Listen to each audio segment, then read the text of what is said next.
Hello again, everyone. Ladies and gentlemen, we are back, and I hope you enjoyed your coffee and chai. As we mentioned earlier today, the Turkish Mar Foundation is carrying out educational activities in 52 different countries. In hundreds of schools across the world, they have hundreds of educators as well. And we all know the importance of a teacher in a student's life, don't we, Jafar? Absolutely. They're all playing a key role in supporting students raised in a healthy environment. And Efnan, they're not only teaching classes or applying curriculum, but they're also backing students to manage situations, cope with challenges. In other words, prepare them for life, making them ready for their future. And our next video is related to this very topic that I just explained. We are going to Ethiopia now, this time for another good practice in education, which is named Marif Career Days. Let's have a look.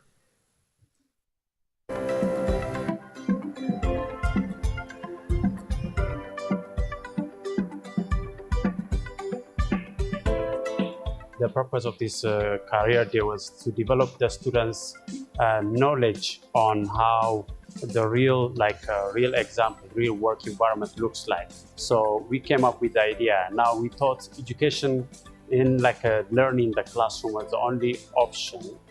Now we wanted to teach them somewhere different. So the whole purpose of this career is to give them guidance on what real world looks like when they are working, professional workers experiences. When we think about career development, we appreciate practically providing and creating a platform to demonstrate our parents, guests to practically demonstrate about their profession, how it goes also. This career event has two sessions, as you know.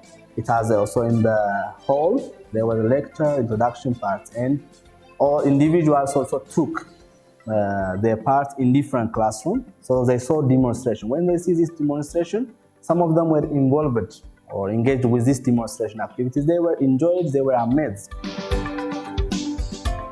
I like listening to Krama's because most countries, women don't get even a proper education, and for her to actually do such kind of things, especially mechanics and car engine, it's amazing. I wouldn't explain that to her. She actually showed us that if you love what to do and if we actually know what we want to do, that we can do it. Whether it doesn't matter if you're about your age, where you come from, if you love it, if you actually like it, and if you actually know what you want to do, it's amazing. We can do it.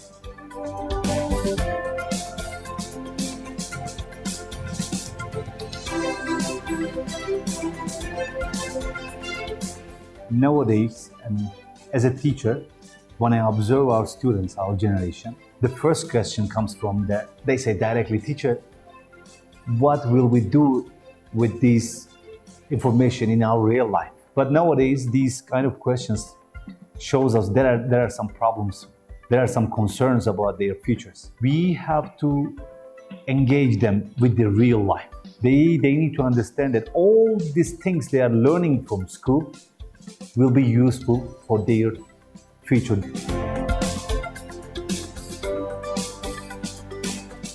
As a school, this is one of our biggest duties, to prepare our generation, our students, to future, because what we believe that they are our future. This is our Marif's culture.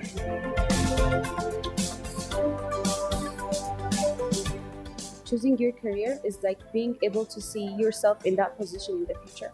And if you can see yourself living with that profession for the rest of your life, and if you're passionate about it, I think that's important. Our school has made us a very good opportunity by bringing these people, and then being able to see their life, you can actually question yourself. And that's one of the things you want to do for career development. First, knowing what you actually want to do. Second of all is that be sure that you want to do that job and it will actually make you happy regardless of how much money you would make a year or per month. It should be something that will make you happy.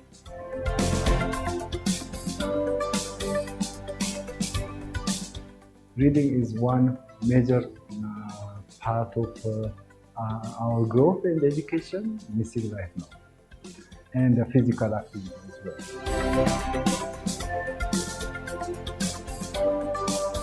Especially, you need more than your cognitive competencies. I learned that hard work pay off. I would say fruitful is the right word. Consistency is the main key. So strive, hard work, create success. That's what we learned. I say I learned that commitment is very important, because without passion you can't start a work, but without commitment you can't finish it.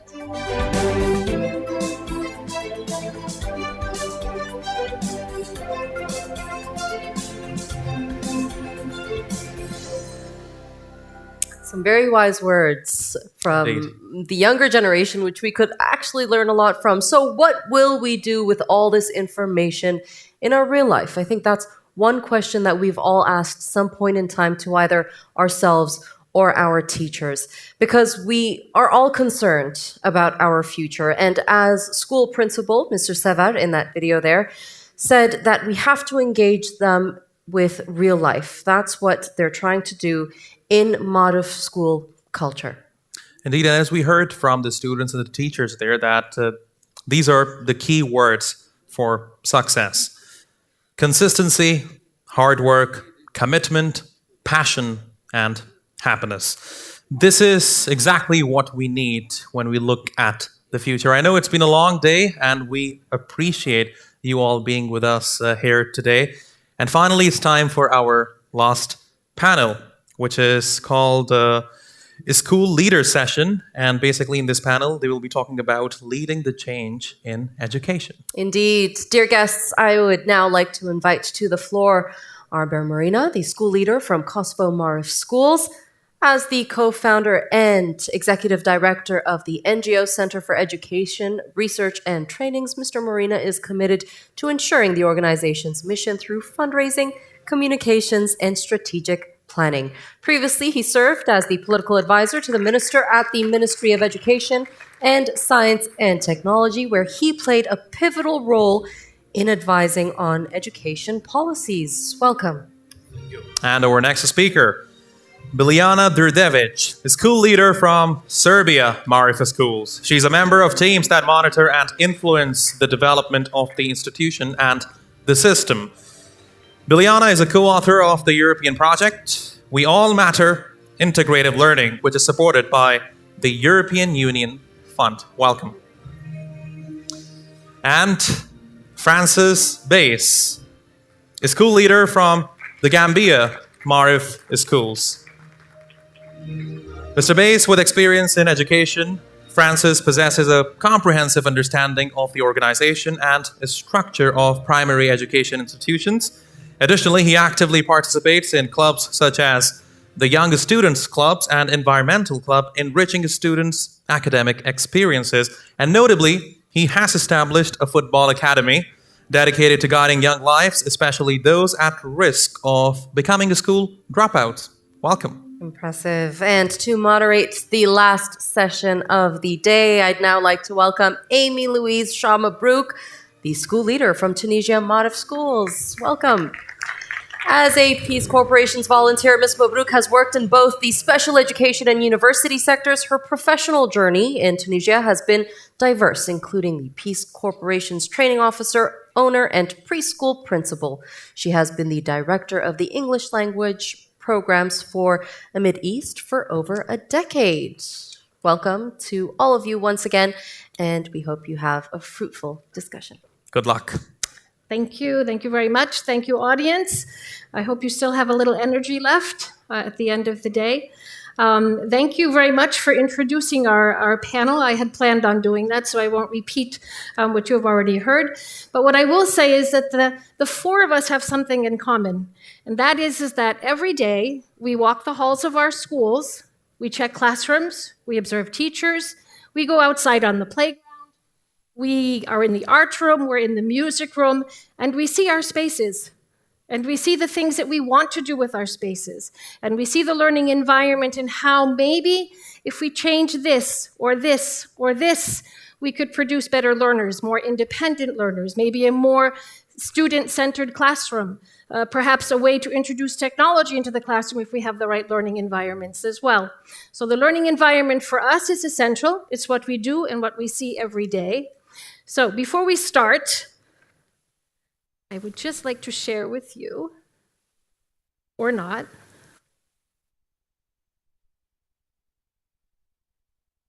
sorry. Okay, this quote. Just take a minute to read the quote.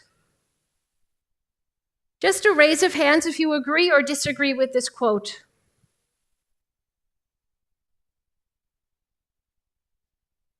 Who agrees? Good, good. I agree as well, and I think you will see that our panel also is in agreement with this as well. So my question is, in the future, for our schools, for your schools, what is it that we're looking for? Are we looking for classrooms that look like this? They still exist. They still exist. Or do we want classrooms like this, where we have movable furniture? Oh, it didn't change. Oh, sorry. We have movable furniture where we can move things around, where there is space, where we can create groups.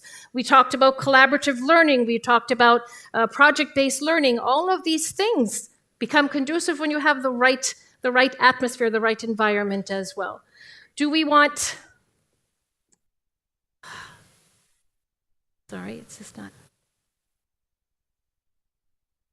Do we want our hallways? You never think of hallways. I think of my hallways all the time. One, because they're large. Two, because they're just lined with lockers, which is great for the kids. I can decorate them, I can furnish them, I can do something, but am I using them as instructive spaces? Can I change them into something where classes could be in the hallways? Or where we could have reading corners in the hallways, or social places in the hallways as well? So maybe something like this is more in tune to how we could use our hallways. That's one of the many spaces in our school that is empty for the most part. Our libraries. Very sorry. Our libraries, most of them look like this. Libraries are great. They're learning places. It's where lots of knowledge is passed on. Kids come in and enjoy reading. There's free selection of what they want to read. We encourage recreational reading. But this is pretty standard. Would we prefer something perhaps?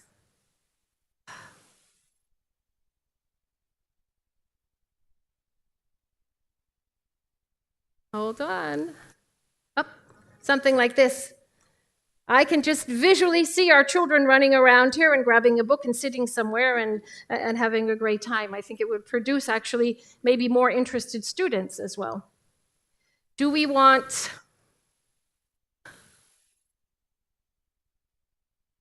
Technology is not cooperating. Huh? It really isn't.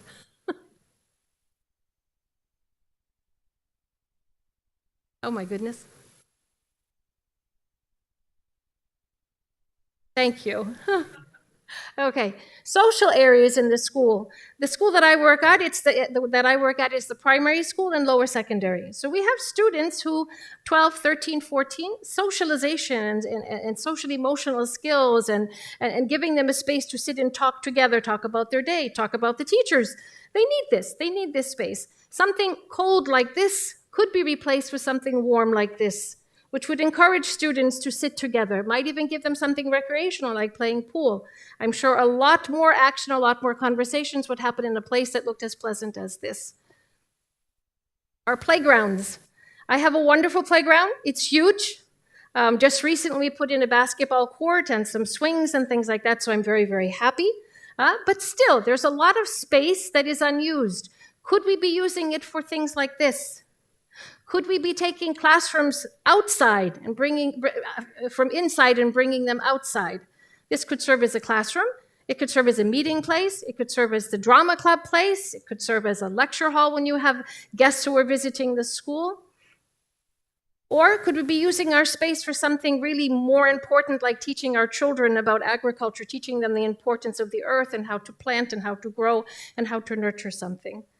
So our question for today, for the panel, is, as you can see, is how can we design an organization and educational spaces influence students' engagement and active learning?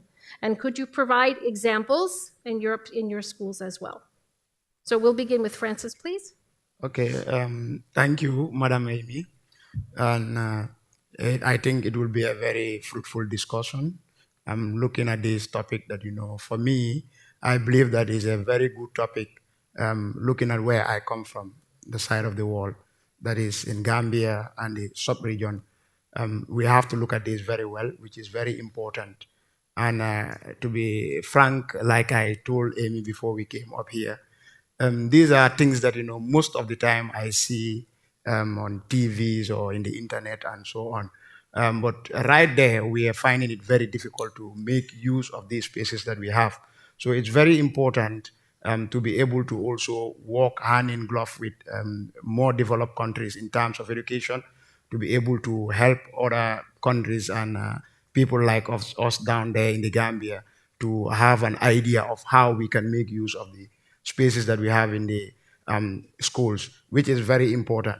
So doing so, we say that the design and organization of educational spaces play a very important role in enhancing active learning. It is a powerful instrument that can affect conscious and unconscious minds.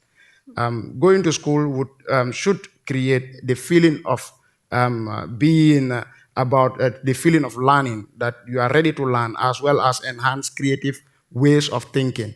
However, research has shown that the success in education has a lot to do with the environment. So we need to make sure that the environment is very conducive for the students to be able to learn, not limit them within the four corners of the classroom, whereas their thinking capabilities, to me, it's narrowed down.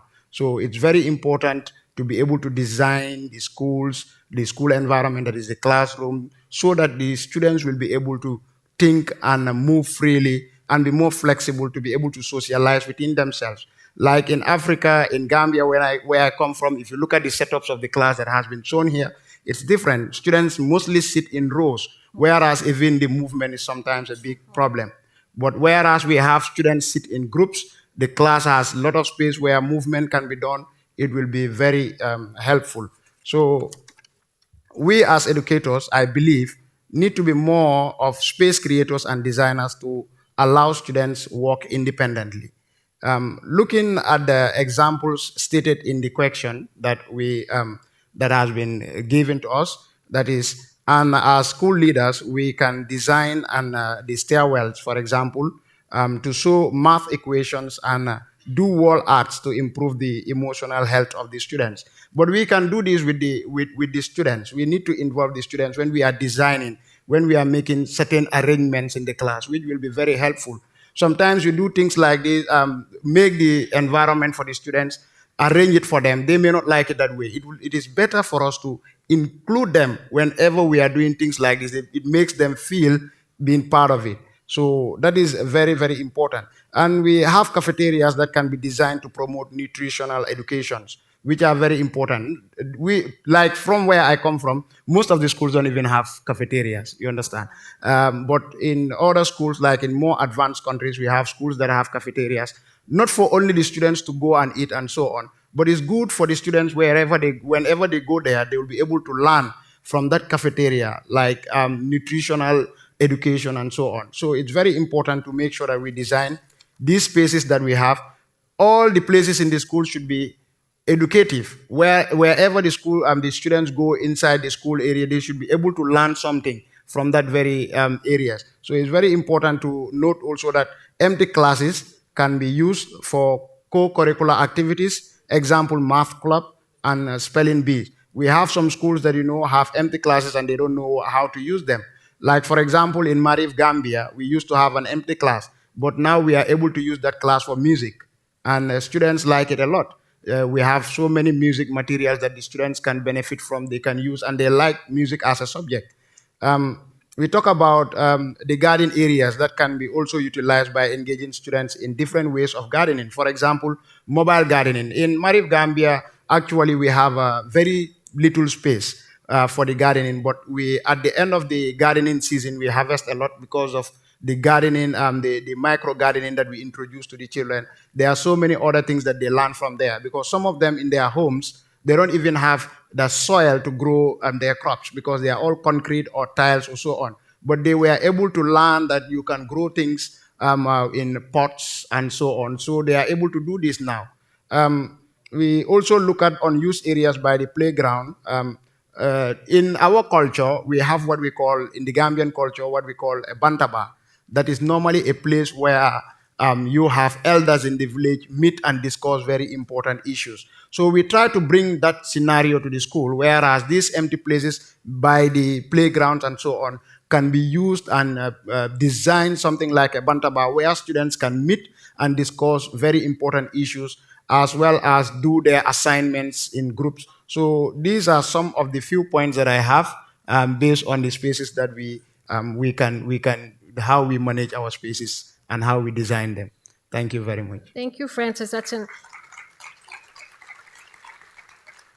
interesting perspective on your country versus, I'm sure, all the other countries as well.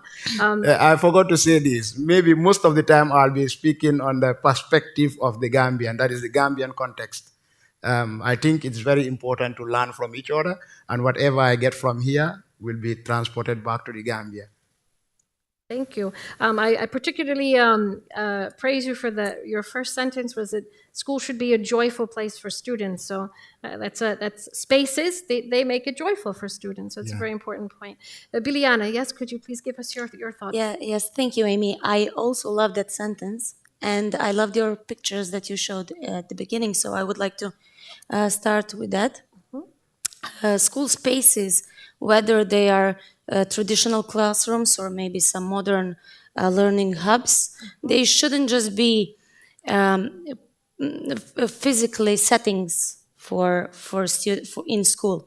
They should be engaging students along with their teachers, so they be motivated just being in that space. They should love it and feel joy, as Francis mentioned. So about that picture, about library and hallways, me and my colleague, we went to Scandinavia, as you mentioned, as we mentioned before, and these schools don't actually have libraries anymore, and that would be weird, right, when we first hear that, but actually they are using their halls to put all books.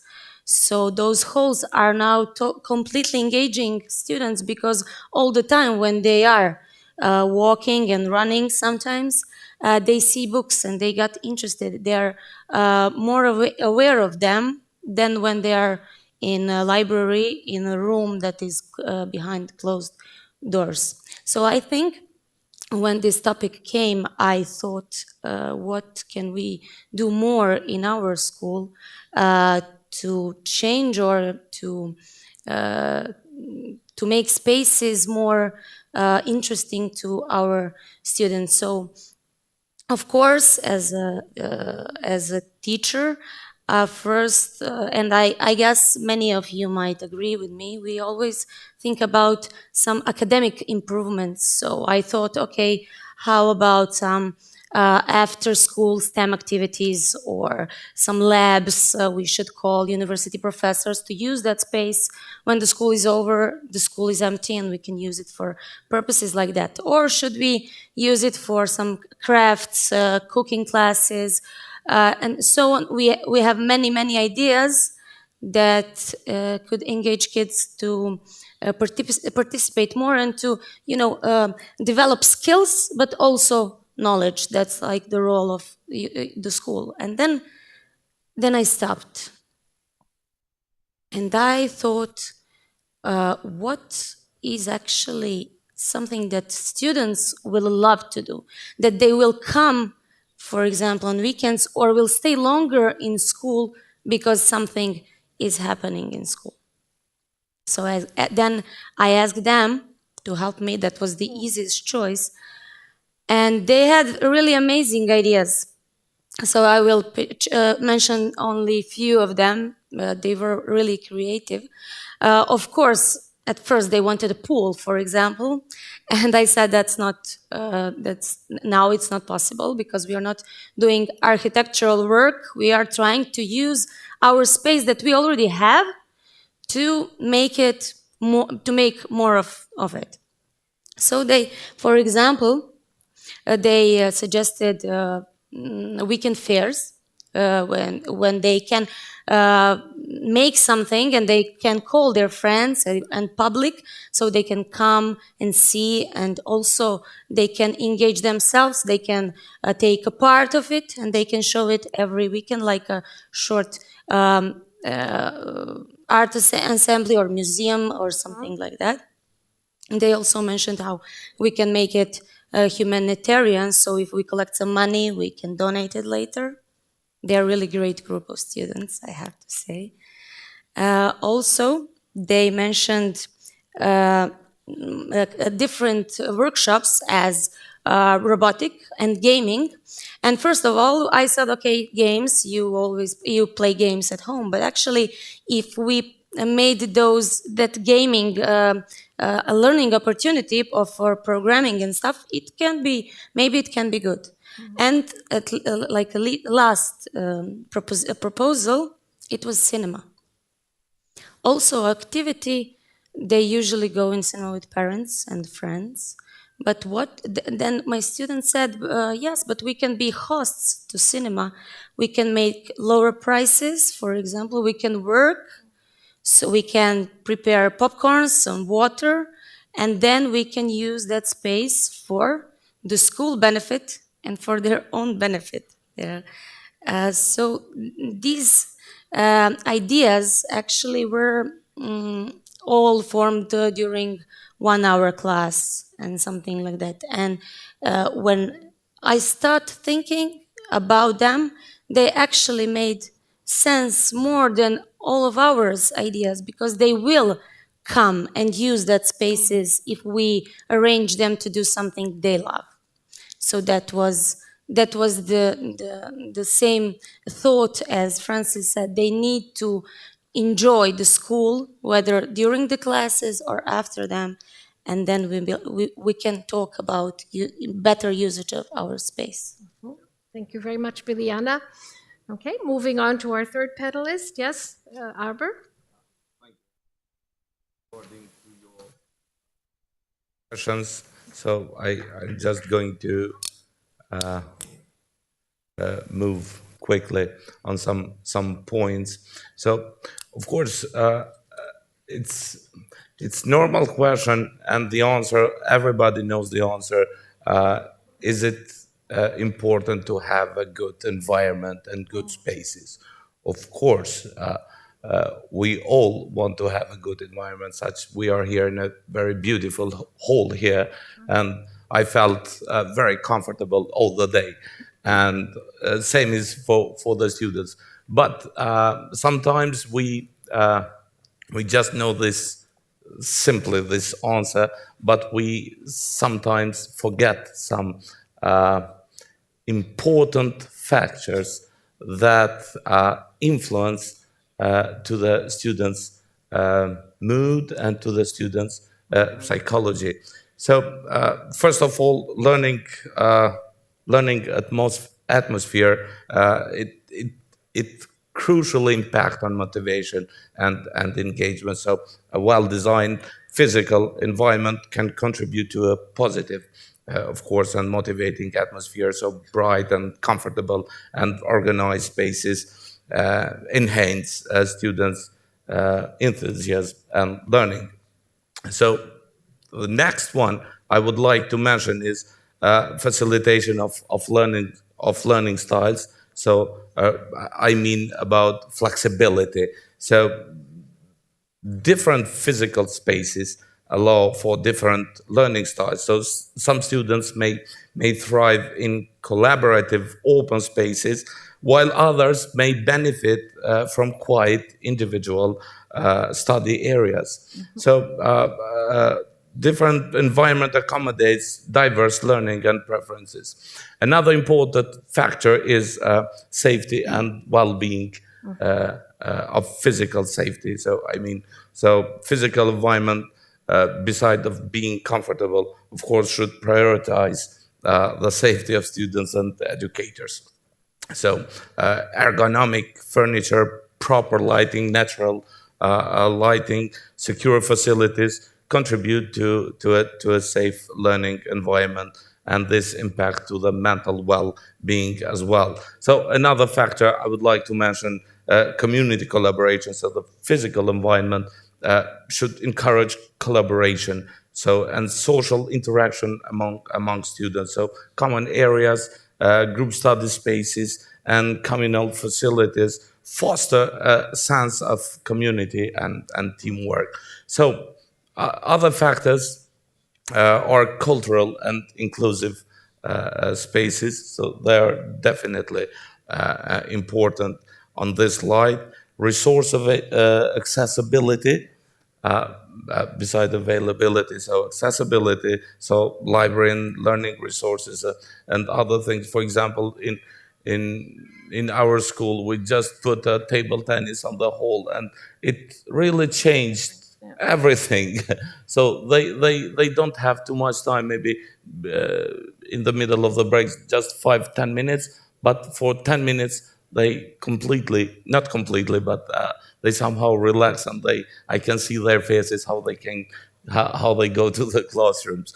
So this might include environmental sustainability as well, so ecological considerations, growing awareness for the students, and so these are some factors, some important that I think that are important factors in this slide. So physical environment in education is multi-faceted aspect. So that significantly influences the learning process. So I would like just to focus on effective space design in educational settings, which can have a profound impact on various aspects of student learning and overall academic performance. So some benefits that I would like to mention are improved student motivation. So as I mentioned, table tennis in the hall, so it really improved the student motivation. So enhanced collaboration, so open and collaborative learning spaces encourage interaction among students. So group work becomes more accessible and enjoyable, of course, by promoting teamwork and communication skills. So another one I would like to add is stimulated critical thinking. So when we have these, when we take into account these factors, so stimulated critical thinking, so thoughtful space design can stimulate critical thinking. So by incorporating elements that challenge students to think creatively and analytically. So this is based on some research that are lately done. Another benefit is increased engagement and focus. So this can easily increase engagement and focus of the students. So space is designed to minimize distractions and optimize comfort, can contribute to an increased student engagement and focus during learning activities. Positive impact on well-being might be another benefit on this regard. So as I mentioned, natural lighting, well-ventilated spaces, and the inclusion of greenery can contribute to a positive learning environment and positively impact. So as a conclusion, effective space design in educational settings goes beyond aesthetics. It plays a crucial role in shaping the learning experiences and can contribute significantly to improve student motivation, collaboration, critical thinking, and the overall academic performance. Well said. Thank you very much. Thank you very much, Arbor. I think. I think some key points that I'm taking from this discussion is, first and foremost, to increase engagement and focus. That is our objective in the classroom, is to increase engagement and focus of our students, to have the objective that we have there, that we meet it. So when we have a space that is conducive to this, that engages students, motivates them, makes them happy to be there, comfortable furniture, great lighting, all of these things are extremely important, and add that element of having the children want to produce more. So I think this was a very important thing. I also think that the idea from Biliana and Francis about engaging students in the design of this classroom or the hallway or the library or the outside area, I think is extremely important. The school is for them. It's their school. So their part in designing and putting together their classrooms, their playgrounds, their libraries would be a sense of ownership for them, which would make them, I think, feel automatically more engaged and more motivated to come to school every day. So student engagement and involvement in doing all of this is extremely important as well. And facilitating learning styles, another very important point as well. Where people sit, how they sit, all of these things are very important to the learning styles of the different individuals in the classroom. This point will kind of bleed into, if we talk about upgrading and improving our learning spaces. With that, of course, goes hand in hand technology, which we've talked about a great deal today. I have the luxury as the moderator of playing the devil's advocate. So I'd like to share with you something, if it will go on.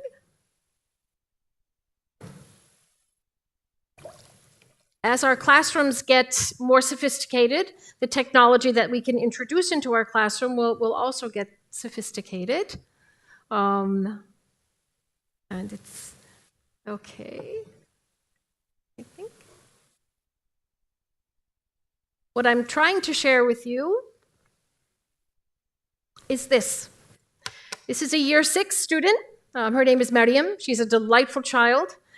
She's an above average student.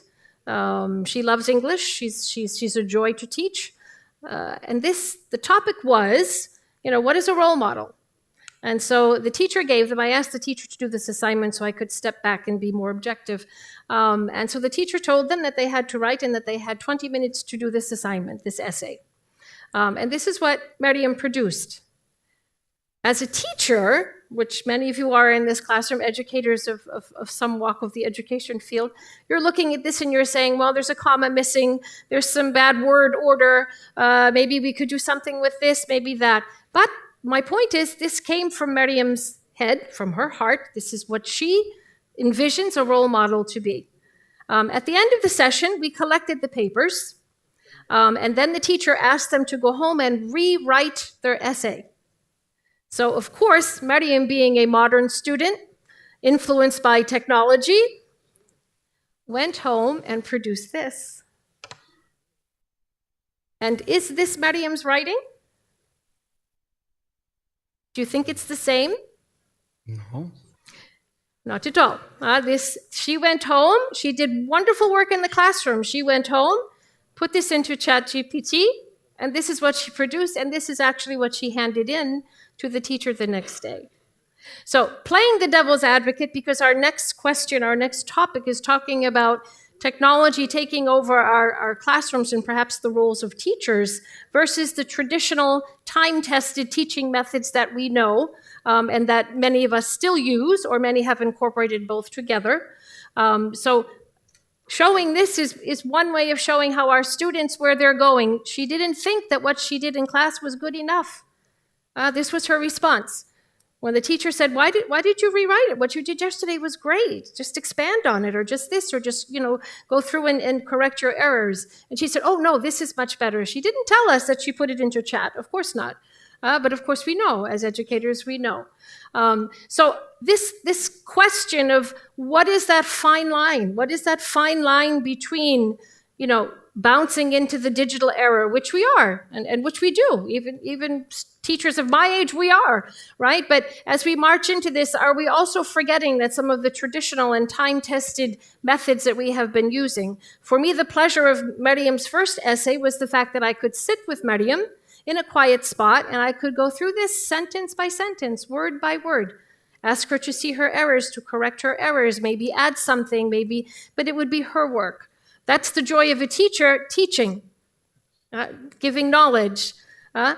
This, I don't have a lot to correct because it's absolutely perfect. Of course, we didn't accept this, just so you know. So our next topic is how can school leaders, and we have 3 of them here, how can school leaders effectively balance integrating digital resources with preserving traditional time-tested teaching methods and values to ensure a well-rounded education for students? And this is a $1 million question that I think we battle with every day. I know I do. And I battle this with my teachers as well. So I will begin again. Maybe we can change our order. Arbor, would you like to start?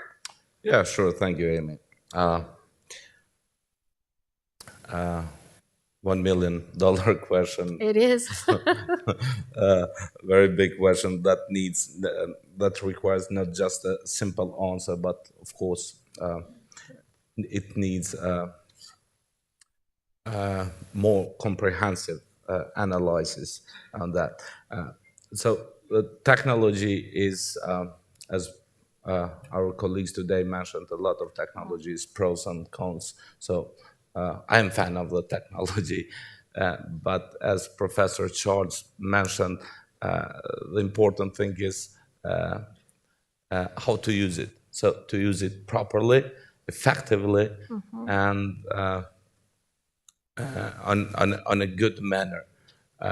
But the question is, the question here, to preserving traditional methods, I think this is very important because I have heard a case when a professor was preparing to enter into the classroom, and it had issue with the projector, so it didn't work, the projector.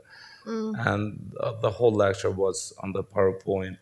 And they said, okay, guys, see you next week because the projector is not working. So this is really important that you mentioned to preserve traditional ones because they have to be combined with each other. But I can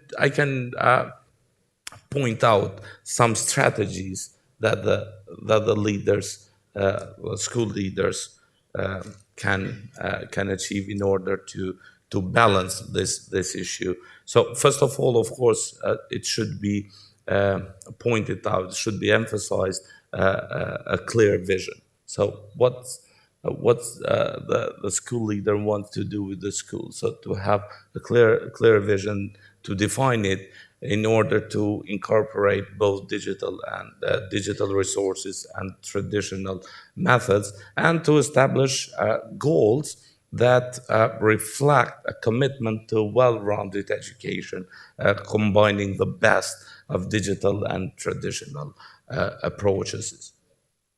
As a next step, I think that is very important as well, because I chose only important things. I know. I think all are important here.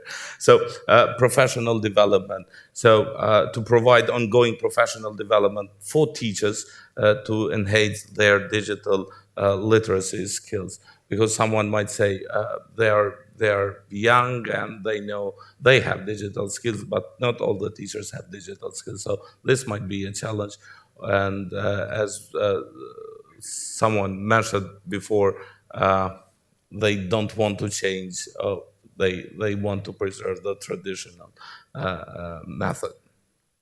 On this regard, it is important to offer training on how to integrate technology so effectively into the curriculum with maintaining traditional teaching values. Then another crucial part is integration of the curriculum.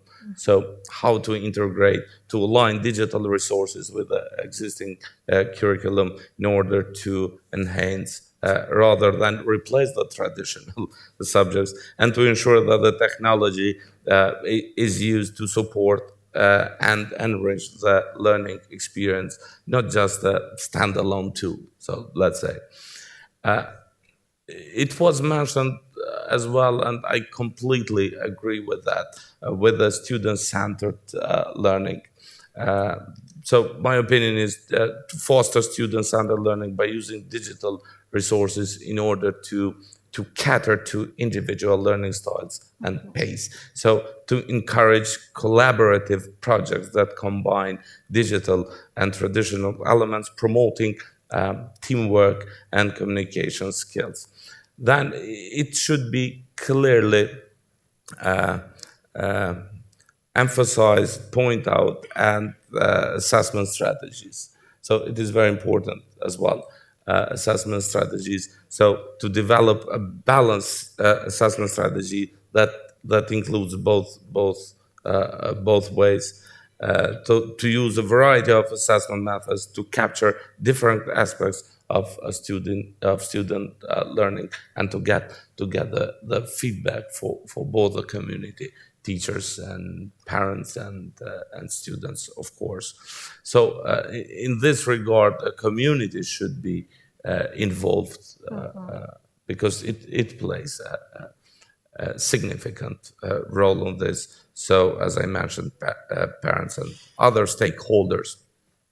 And it is important also to address concerns and to ensure that the community understands the benefits of a balanced approach. Because I think this transition should go in a smooth way, not immediately to change the things, because it might have counter effects on this line.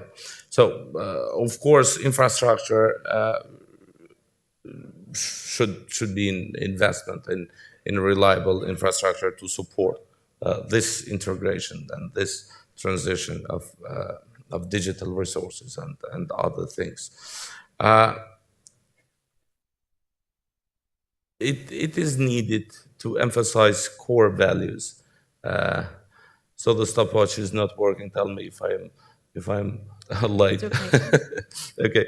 So to reinforce the school's core values and traditional teaching methods as the foundation of the education. So by carefully considering these factors, these strategies, school leaders, I think, can create an educational environment that effectively combines digital resources and traditional teaching methods, providing students with a well-rounded and enriching learning experience. Of course, there are other factors that should be included on this budget and other challenges that might have, but I think these are some of the most important ones. Okay, thank you, Arbor. I think your key word again is balance, and it's trying to define what that balance is between the two different avenues that we're going on. Biliana, could we have your viewpoint, please? Yes, of course. Thank you. Should I take a look at this task your teacher gave to a student? We saw a good task, right? She did a good job. And she, the first thought when you tell that story, Amy, the first thought was, okay, she was told to redo it. So does she know? Did she know what should she redo? What should she correct? So, for example, that's a student, teenager. She came home, tried to figure out what's wrong with her honest, deepest thoughts about role model and her father. So we have emotional task here, right? And maybe she couldn't figure out, and she tried to find the help, and her help was ChatGPT. So we should not be strict about it. She covered her task, right? She redo it. She find out a way. So when she came back with another task, then I guess you talked what was her what should she do, or why is it good or bad? But still, I think that even if she just rewrite it from ChatGPT, she learned something. She remembered something, and she could use it. She will use it next time when she get a chance to write something else, similar or not similar at all. So I don't think I also like technologies, and I don't think it's a bad thing that we have ChatGPT or any other app that is modern or that is useful for some part in our life. I think, as we mentioned many times today, this many panelists talk about pros and cons about digital era, but I think that we can all agree that whether we like it or not, it's here. It is here, and we cannot change it, and we should not change it. Why? So we should embrace the good things of it, and as I wanted to say, we should balance, as we mentioned as a keyword. But the balance, that there is no magic wand to balance with these things. We all learn every day. Principals, teachers, students, we all should learn every day. So how many of us can stand up and be sure that that you can say, I'm great with these technologies? I guess not many of you. And that's okay, that's fine, because it's something new, it's new era, and we should not be afraid, because if we are not afraid, our students won't be afraid also, and we can combine it in our everyday work. For example, some panelists before mentioned how in private schools we have mobile phones, we have tablets, PCs, computers, and how can we balance with all those things? For example, in my school, we don't use phones. The students, when they come to school, they give us their phones if they brought one. And the whole day while they're in school, then they don't use phones. But still, we manage to be very up to date with new technologies, with knowledge that they should know. We use school PCs, we use tablets for educational purposes, and we still think, and all my colleagues agree, that they don't need phones, not even on a break, because their break is for you to have a break, to rest, to talk to your friends, and to think about something else, which doesn't have to be technology. And then we come to the other question someone from audience had about parents. So we believe that we do the best we can to make a good balance between digital technologies, traditional methods, kids, and then kids and learning.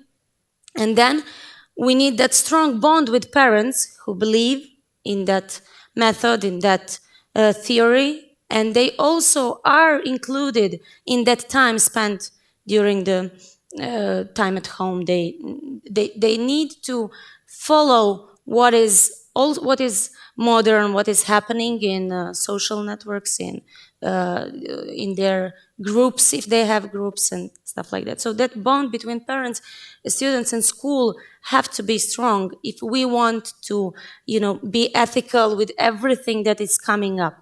Because when we have something new, we like to check out what we can do with it. How can we move? Where is that line that you mentioned? But we like to test it. Students especially, we don't have to talk about that. So the main idea of this is to embrace it, to say, okay, now it's the time, and let's not be afraid, and let's use it all together. Let's learn all together.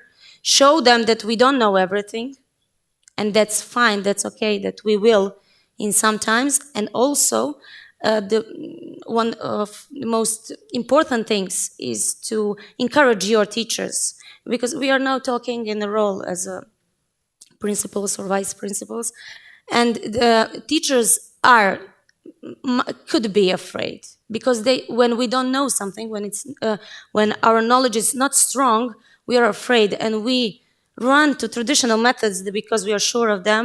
They're time approved. There's not many mistakes with knowledge, maybe with motivation, but not with knowledge. And then we use it as a safe place. But encourage them, and so they can encourage students and also parents. We are all in the same problem and all in the same era, and we can all solve it together. So there is no an answer of that $1 million question, but we can try to figure out something for, I don't know, 100. Thank you. Thank you, Biliana. Very good.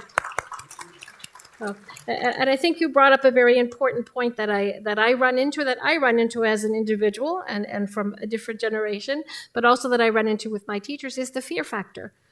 For a lot of educators, it is the unknown. It is every day something new is coming up, and it's something that we feel we have to know, we have to catch up, we have to produce, we have to teach the children, we have to do this. So the fear factor is a very important part as well. Very good. Yes. Okay. And Francis, will conclude with you. Okay, thank you, Madam Amy. But I would like to start with what the minister from Congo said here. I think we all had the challenges in Africa, especially West Africa, that we have with technology. So that alone will give us a clue of how we should be able to handle technology with the traditional way of teaching, method of teaching. So we as Africans, like I said, I'm going to speak on the perspective of my region, where I come from. Have to make sure that we balance both of them, because even if we want to shift directly from that traditional method of teaching, it will be very difficult with us because we are having a lot of challenges using technology. I take example of myself. I'm still a classroom teacher. I'm teaching. I go to the class, and thank God, Marif provided almost everything for us. In Marif, Gambia, we are amongst the best schools. We have almost everything that we need. There was a time I wanted to teach using a projector. So I went to the class prepared, but all I prepared was to present something to the children using a projector. So I focused all my mind on technology, on that aspect. All of a sudden, there was an interruption of electricity. You understand? We have a generator. A generator. At the same time, there was a problem with the generator. Now, how was I able to teach? It was a big problem. Because all I focused on, that was a single lesson, was to use the projector. I didn't even think of, if this happens, what will I do next? So that class was not as successful as I would have wanted. So this is why we need to make sure that, or we need to embrace both of them.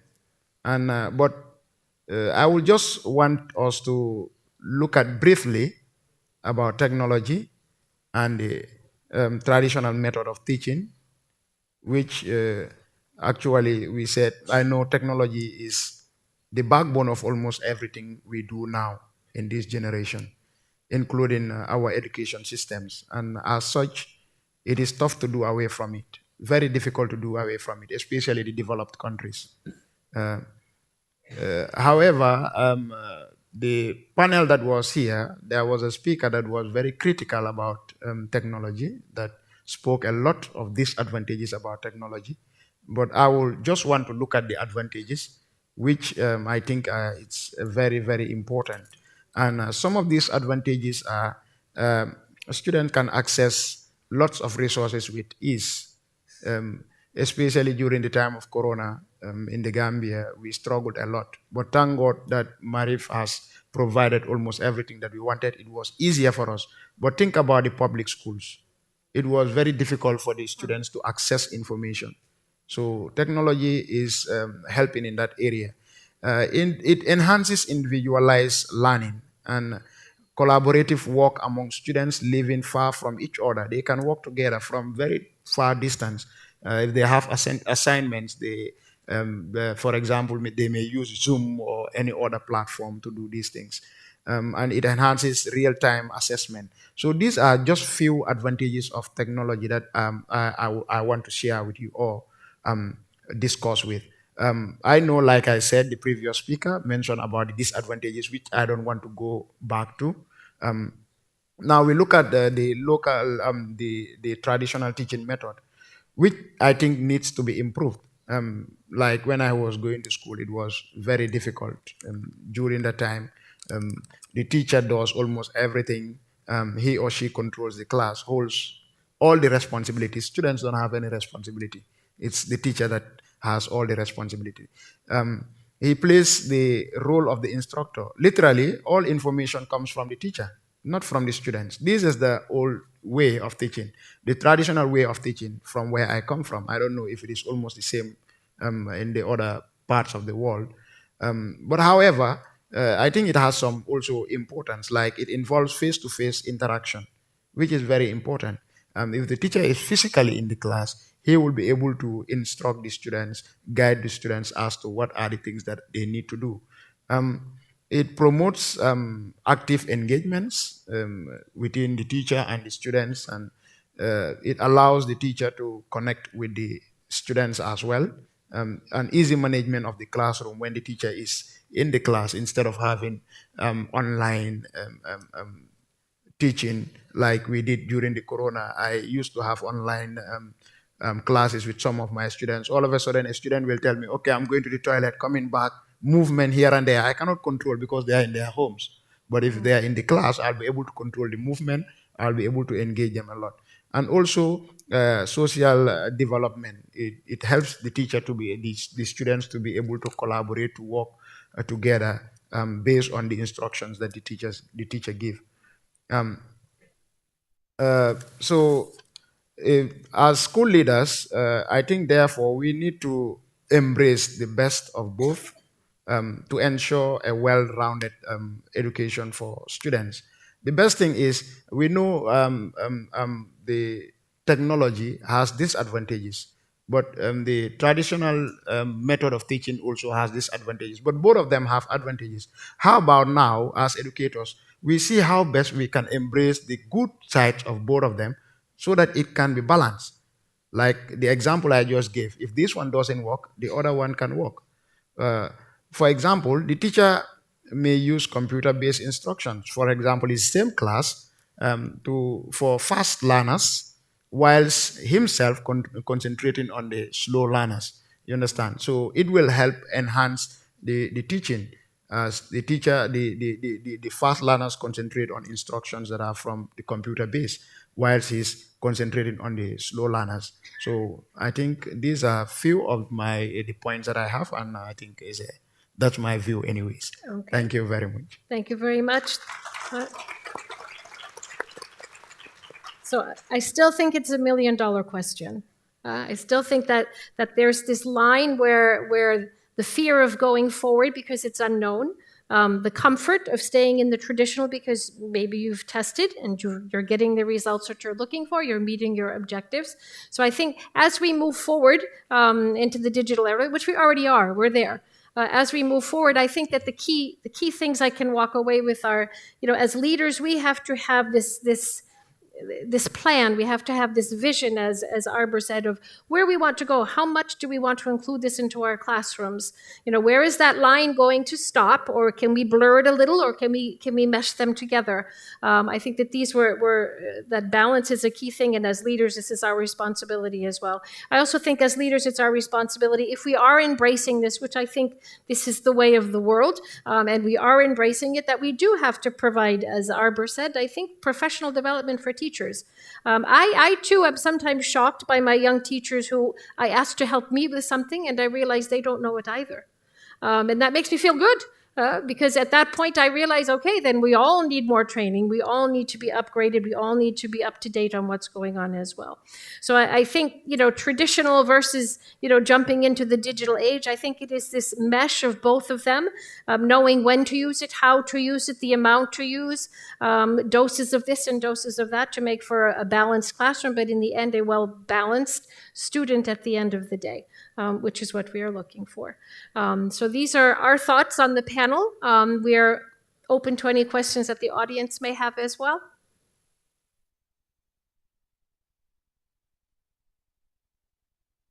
I know it's 6. I know.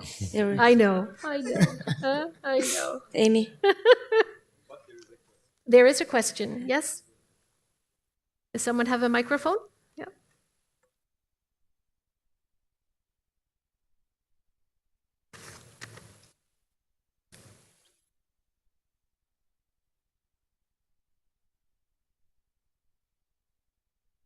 Try and talk loudly. Teacher voice. Yeah. So you mentioned the expression $1 million question.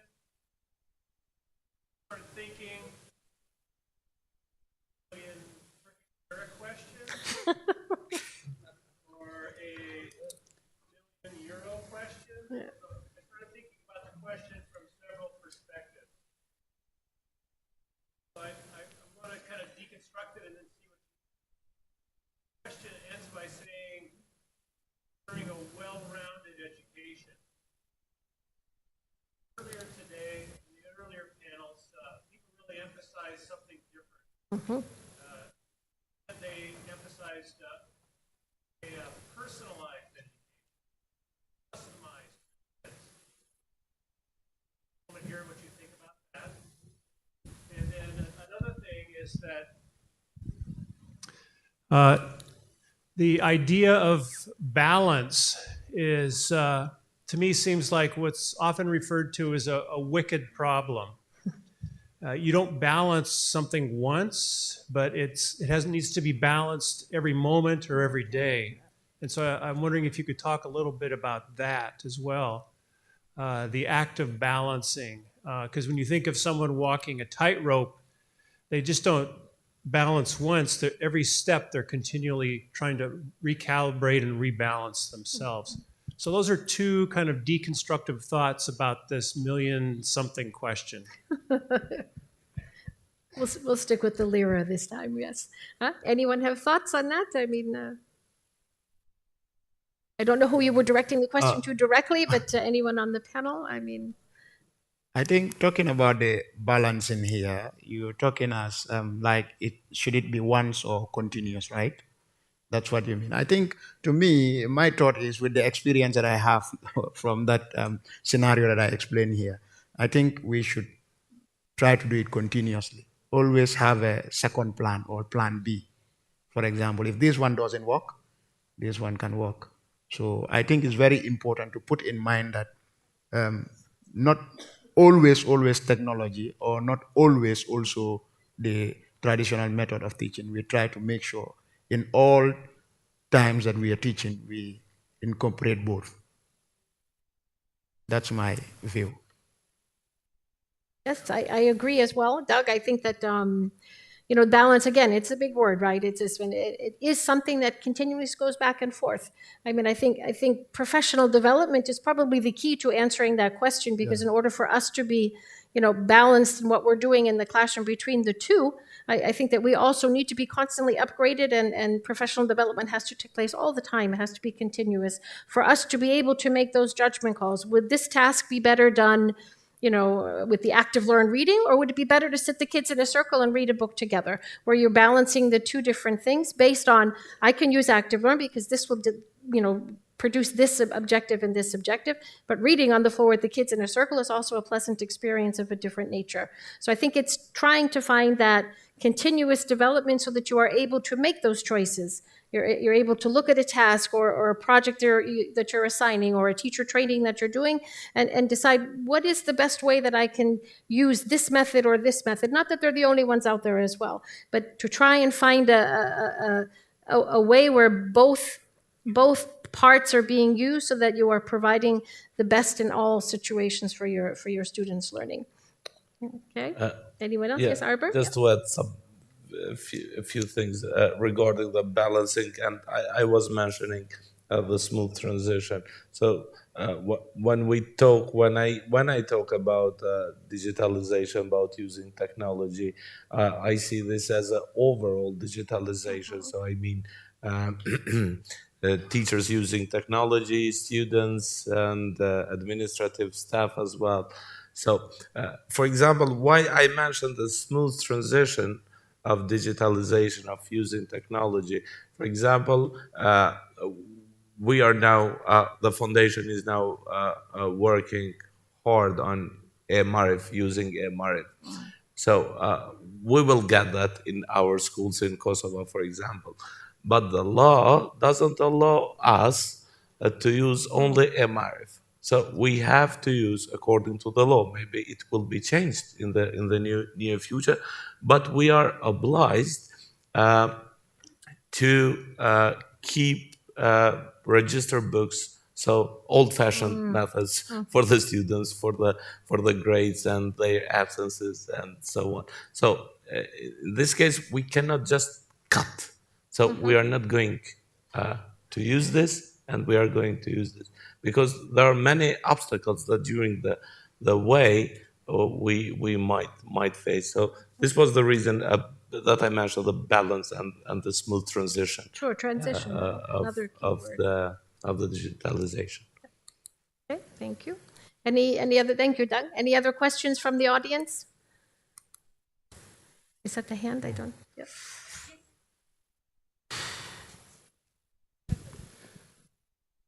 Merci beaucoup. Moi, c'est Idriss Ahmad Idriss du Marif Tchad. I'm coming from Chad, and for all the panelists, I would like to thank all the panelists for being here. I think that I am thinking of negatively because when you talk about transition, because when we talk about transition from traditional methods to technological methods now, I would like to say that there are some underdeveloped countries, and in terms of technology, what should be done? What can be done? Because we are talking of balance, but it's a little bit complex. So how they complement each other, and whether we'll be using both methods, both traditional methods and technological methods, because, for example, while we are talking about the new methods, we use traditional methods. And I believe that we know that traditional methods are successful. In my country, I will say I'm coming from an underdeveloped country. I'm coming from Chad, so we are trying to do our best. But again, there are huge problems, and we are deprived of many tools, and we cannot find them. So how can we balance this transition? To follow or? I didn't get the question because Francis, were you able to? I'm sorry, I don't understand French, and is there someone? The headset was not working. Is there someone who could translate the question for us quickly?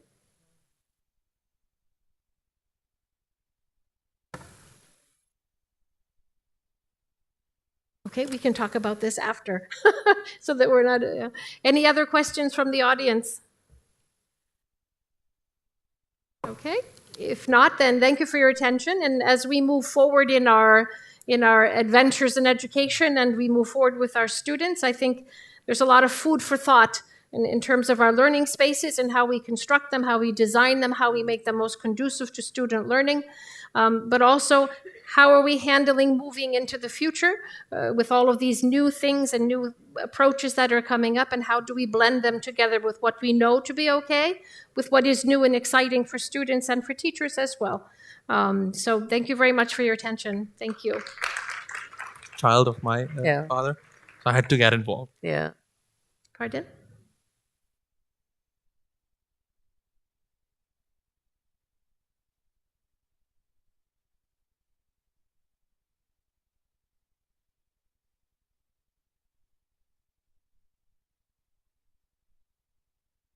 Thank you very much. It was really inspiring to listen to your experiences from the field. And thanks once again for being with us today. Stay with us for a little while. Now I would like to call to the stage a member of Board of Trustees at Turkish Marif Foundation, Professor Dr. Nevzat Şimşek, to present gifts to our speakers and moderator.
Very much. Thank you to our moderator and our esteemed guests for joining us here today at the 3rd Annual Education Summit of the Marif Foundation. We appreciate your attendance, and we've come to the end of the first day of the 3rd Annual Marif Foundation Educational Summit. It was a pleasure having every single one of you. We still have quite a few full of people here what time is it? It's 7 p.m. So attendance has been great, I have to say. Absolutely. Fascinating. The Istanbul Education Summit will continue tomorrow. As I mentioned, we'll continue to discuss the different aspects of leading change in education. Like today, we will host very distinguished guests and academics right here on this stage all together. We hope to see you tomorrow. And just a reminder to our guests, if you have headsets, please give them to the workers just outside the room. Kulaklığı olan varsa dışarıdaki arkadaşlarımıza teslim ederseniz çok seviniriz. Çok teşekkür ederiz. İyi akşamlar diliyorum. Thank you very much. See you tomorrow.